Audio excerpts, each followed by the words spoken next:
So when they think of, they think of sandboxes, they think of testing ideas, there's a new idea, and then they send policymakers into leading companies to study what is going on, to begin to think of how to shape things.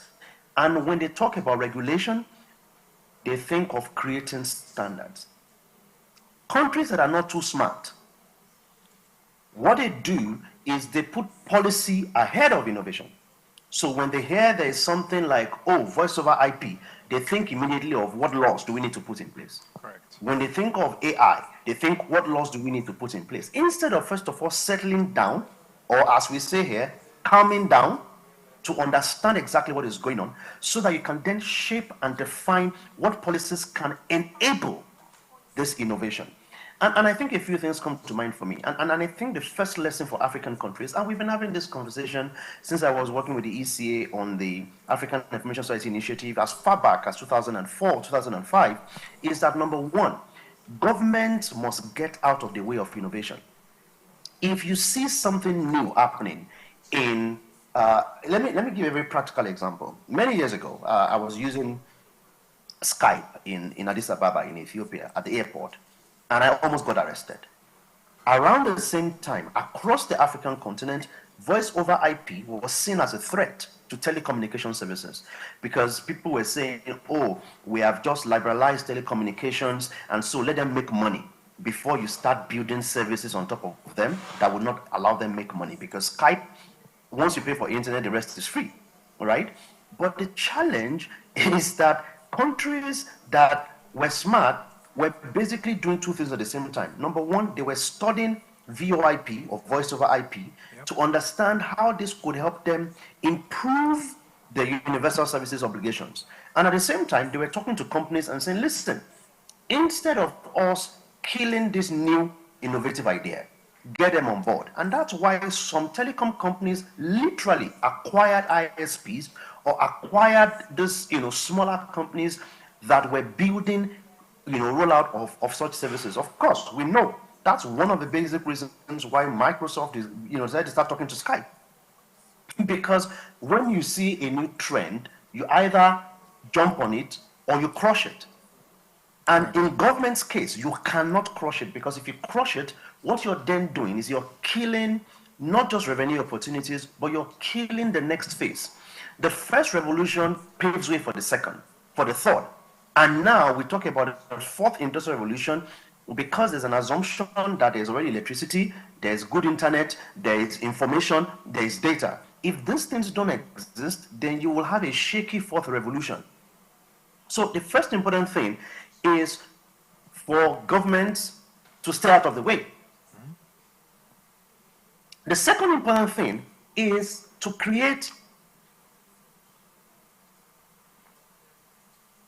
literally create regulatory sandboxes, such that when you see something, either it's AI or blockchain or whatever it is, you first of all create a space where the people who are leading on the work can talk to the likely regulators to understand what standards can be created instead of an outright ban. Because the problem is that in 2024, when you ban anything, two things happen. Number one, it goes dark, which means it continues, but it's off your radar. You can't tax it, you can't control it, you can't see it. And the second thing that happens is that the people that appreciate it attract it to themselves. It's the reason why many African countries lose opportunities when it comes to digital innovation. I can give many examples of things that have moved from a West African country to a particular East African country, millions of dollars in investment, simply because the government of the West African country decided to focus a lot more on clamp down and taxing it immediately. One of the biggest mistakes that we've made in Nigeria was a statement that was made by a former ICT minister, Communications and Technology Minister, who said, ICT is a cash cow. Data is a new oil. Let's milk it.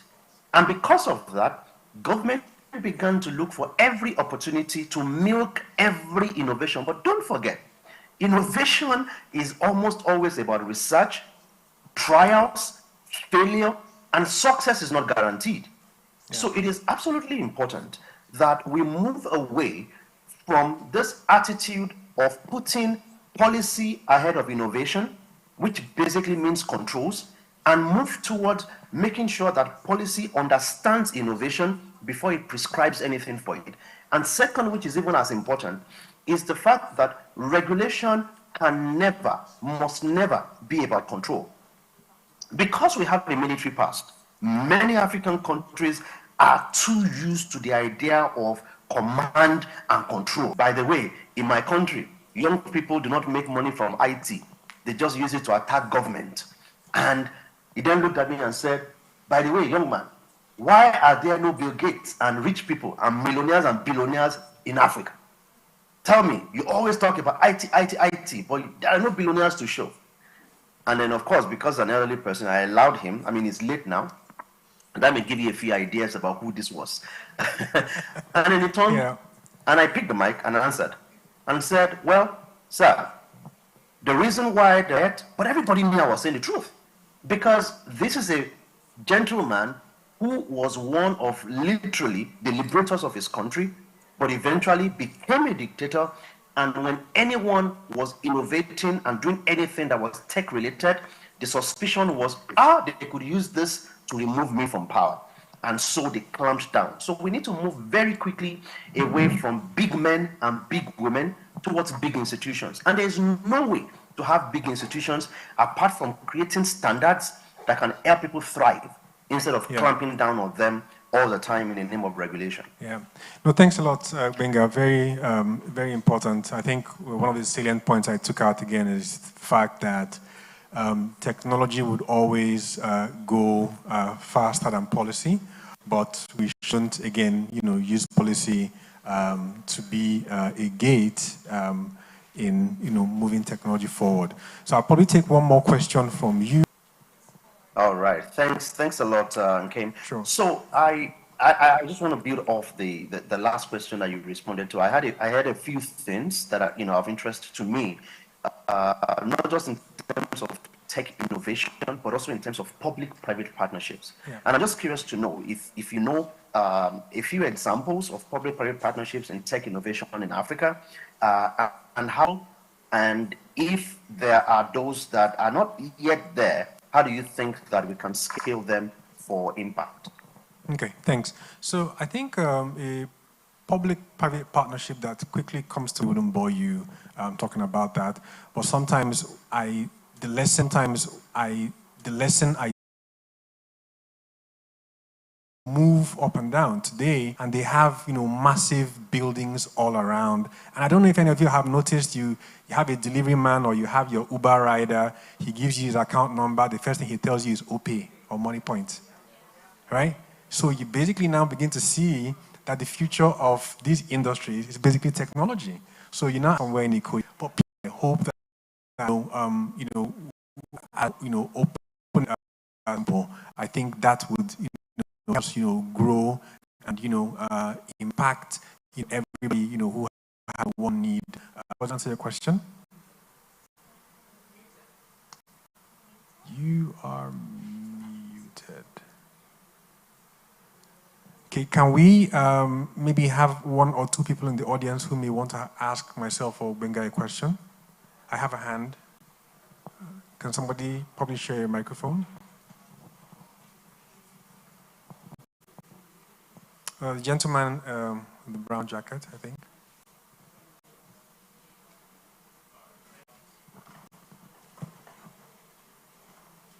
Oshibajo. I'm sure that we can also, in a sense, answer the question, right? So the question is, the best of us, because listeners as gatekeepers. Okay. Gbenga, do you want to take that question? Be very careful with the questions you ask. I can't see the room, but I'll speak very bluntly. You have the best of us as minister in Nigeria, but unfortunately in a terrible government. So one of the things that does is that it means that you've thrown the best of you, or the best of you has jumped into a scenario where the best of what they do will never be amplified. because there is a backlog of trust deficit, and there is a disconnect between whatever they do and whatever is perceived as the thrust of the administration. And instead of focusing on maybe putting the best of us forward, what I would say, and I've said it already, is that we need to move very quickly away from big men and big women and the best of us representing us to building resilient institutions and demanding better from institutions. One of the things I've joked about, as a joke I share with my friends, is that I've seen myself as a de facto opposition minister of ICT in Nigeria since I came of age. And that means that either you're my friend or you're my enemy, as long as you are in my sector as minister, I put your feet under fire. I put fire under your feet because I demand better of your institution.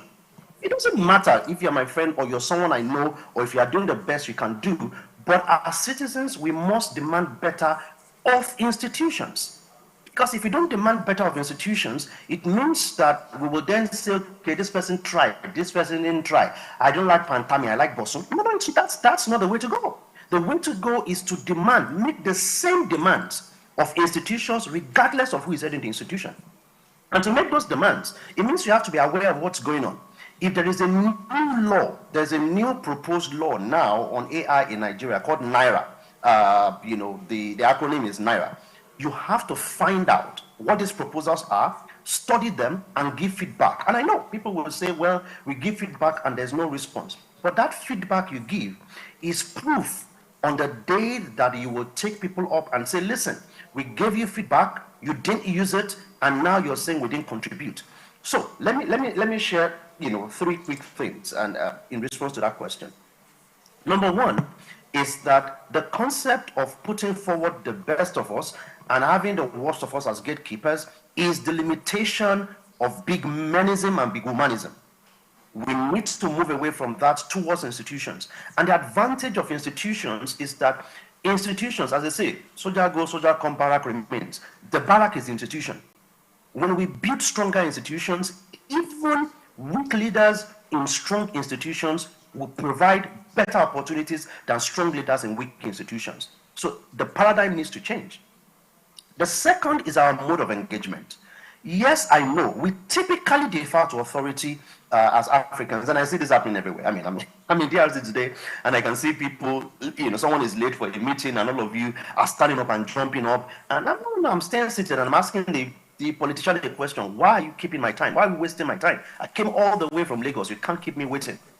I think that we defer too much to authority, and what we need to do is to come into the room with our expertise and make strong demands. Yeah. Why on earth should African countries have millions of dollars in universal service provision funds, and we do not make demands that such funds be used to provide services in the hinterland? That is a question that we must answer.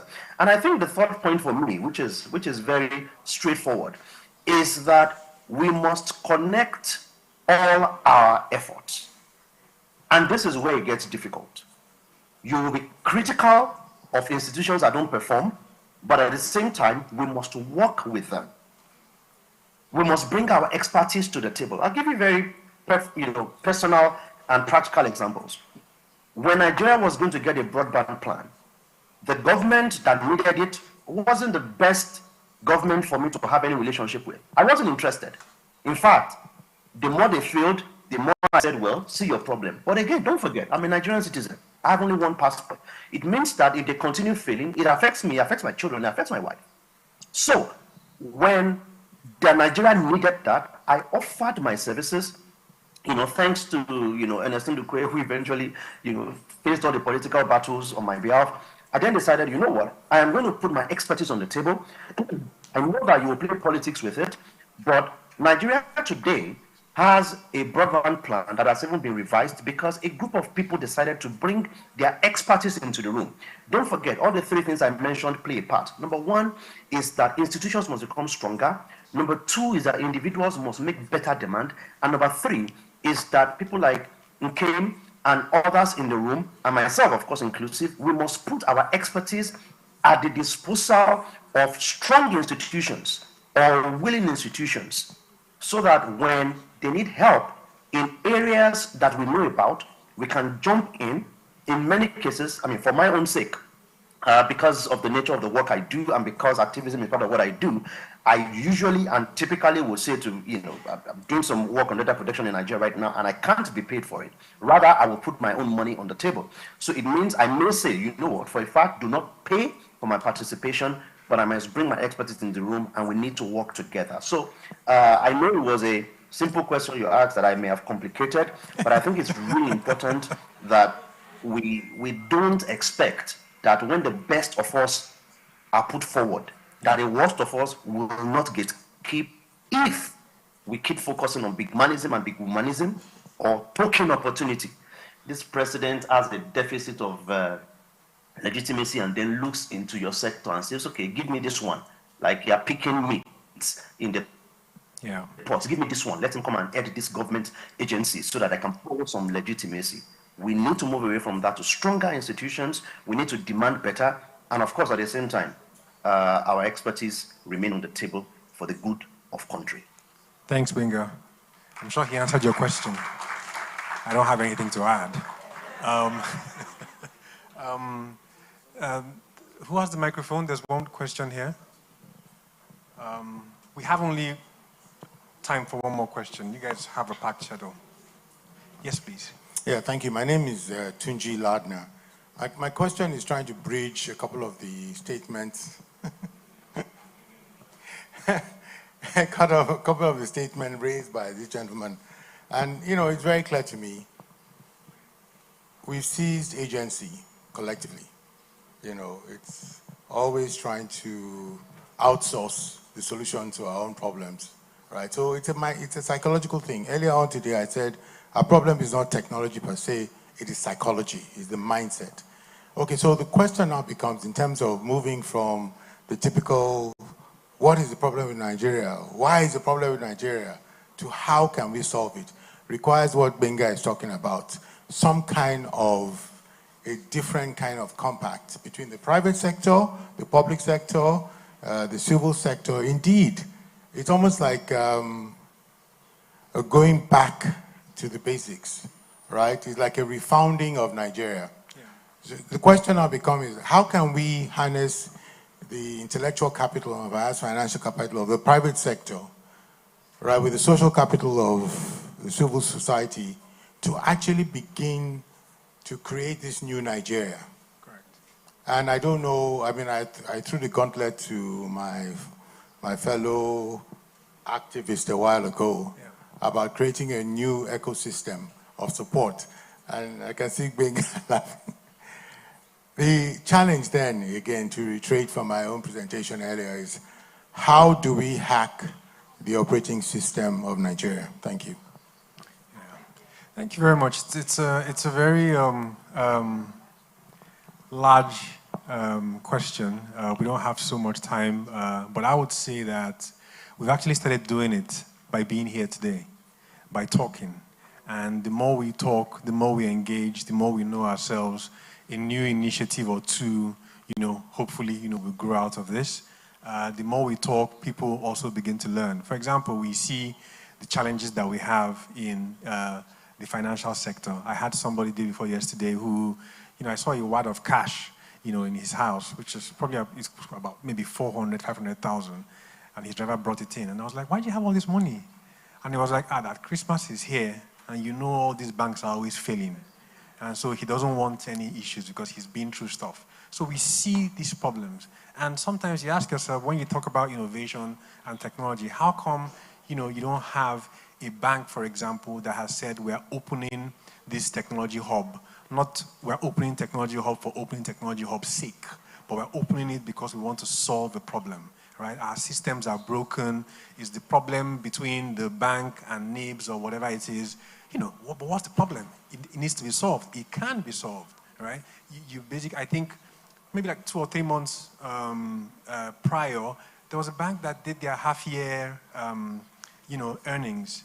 So much money, but still, I can't transfer money from your bank to the other bank or to anybody else. So how come you have so much money and nobody is investing in technology to make sure people can get money that is theirs. So again, it has a lot to do with thinking. But one thing I appreciate around, thinking is when you continue talking and engaging, somehow people will get it. Somehow. We just a couple of weeks ago saw, Moniepoint become a new unicorn, right? And they're doing this in the midst of the other 23 banks that have been sitting here with so much data. How come they didn't focus on that sector, right? So my point being that as we continue talking, as we continue having, the likes of yourselves, in engagements like this, I'm sure that, we would get it and we'll begin to see the necessary change. Okay? Thank you. All right. No more questions, unfortunately. We've got to go. Thank you very much for your time. Hope it's been informative for you all. Again, a round of applause for Nkem Nweke and Gbenga Shesan, who also joined us virtually. I know you have a question, but I hope after the full event, there'll be someone who can answer the question. But because of time, as he's walking like this, just follow him, please.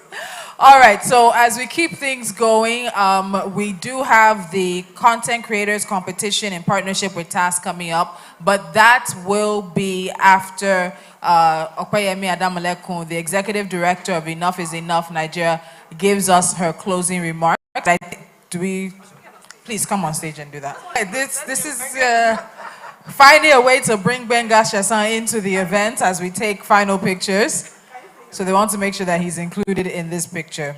Hashtag is TNC 2024. A lot of great conversations have happened today, from the keynote speech of the former Vice President of the Federal Republic of Nigeria all the way down to this. But there's still one or two more things within the private sector, government, and civil society. It feels like the challenge that Mr. Ladner thrown down has really put us right in the spotlight. Thank you. Thanks a lot, Tolu. So we are winding down. I think our content creators are in the house. Tosin, are they here? They're here? Fantastic, fantastic, fantastic. So for those who've been sitting through all day, it promises to be exciting. So please hang in for a few more minutes as we close. Just wanted to tie it together before we enter into the creative segment. Gratitude to the civil society community, civic actors, academia, private sector, and the public sector for an enriching conversation. Can we please have one house? I have an allergy to noise. Can we not be chatting? Thank you, kindly. See, so much nicer. Thank you, guys. Apologies that Prof couldn't stay for the spotlight session, but I think his thoughts about happenings on the continent and where there's an opportunity were shared very aptly during the keynote. We thank him for wearing the multiple patches again. Ayo Maire, who was meant to prepare, we send our love to them. A big thank you to speakers who were here in person for making the trip, for making time to be part of today's conversation. We've tweaked the program as we've gone. He did good, for someone who just found out about 30 minutes ago. A big thank you to our sponsors, who without them we wouldn't have had this event. The Center for International Private Enterprise and the Nigerian Economic Summit in this conversation in the room. We're grateful to our product partners, Air Peace, our official airline, who flew our brothers from Liberia in at no cost. That's their connectivity to get online during the course of the day. Thank you very much for partnering with us for this conference. A big thank you to the humans of Budget and EIA. Thank you very much. And finally, technology is a tool that can be used for good or evil, and we have to decide how we want to engage. For my constituent that I worked